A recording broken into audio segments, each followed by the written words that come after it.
Ayan na guys, we're here at Bago City Hospital. Yeah. And then, nasa admitting station na kami. No? Naantay ko na yung mga papilis para ma-admit ako. No? So, ayan. Nandito kami. Aantay pa. Dami pa proseso. Kasi induced po ako ngayon. Hopefully, mamayang gabi maging okay na, no? Ayan.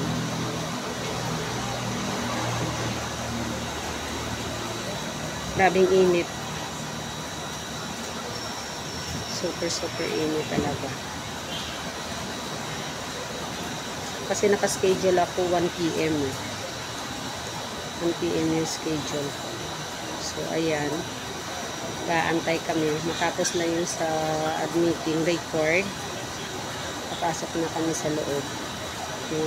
Nandito ako sa labas na nag-aantay. Kasi hindi pa pwede pumasok dun sa loob. Yung asawa ko lang yung pumasok.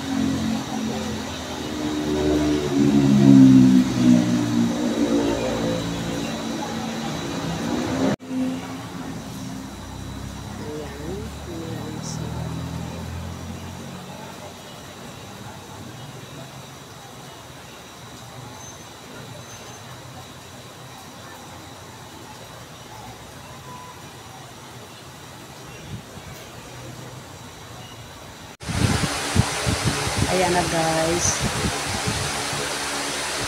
While waiting pa, no? So, andito na ako sa loob. Ayan. Chill muna yung nanay. Walang ba talaga pag baby boy, ano, nangingitim ako. Ayan. Umuwi muna yung asawa ko kasi naiwan yung cellphone niya. Ako lang mag-isa. Dito sa loob ako na mag-isa. Pero maya-maya pa transfer kami ng room siguro mama. Kasi may tao pa dun sa kabila. Ayan. Kasi yung eldest ko, induced. So, yung pangalawa, induced pa din. Para lalabas, gagamitan ng induced. Grabe yung init dito. Guys, nangingitin ko sa init. Ayan.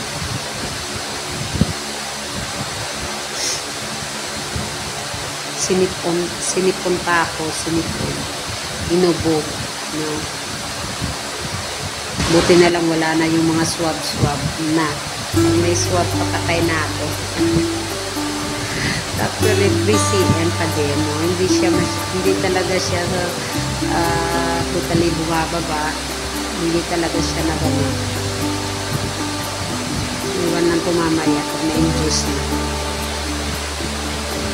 Hirap pa naman pag-induce. Sakit.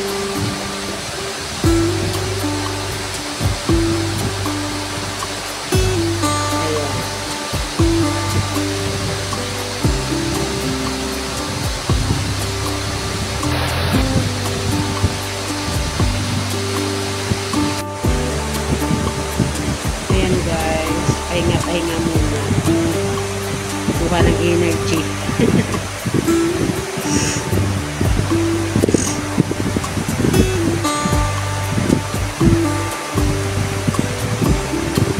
Kuha ng energy. Sitasari.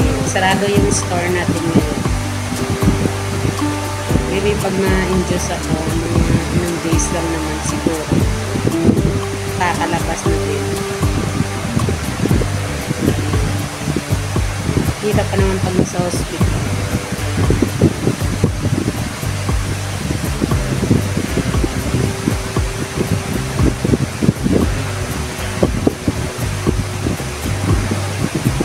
Maya siguro. Pahinga mo lang muna ako. Tapos mamaya, mag-i-induce na.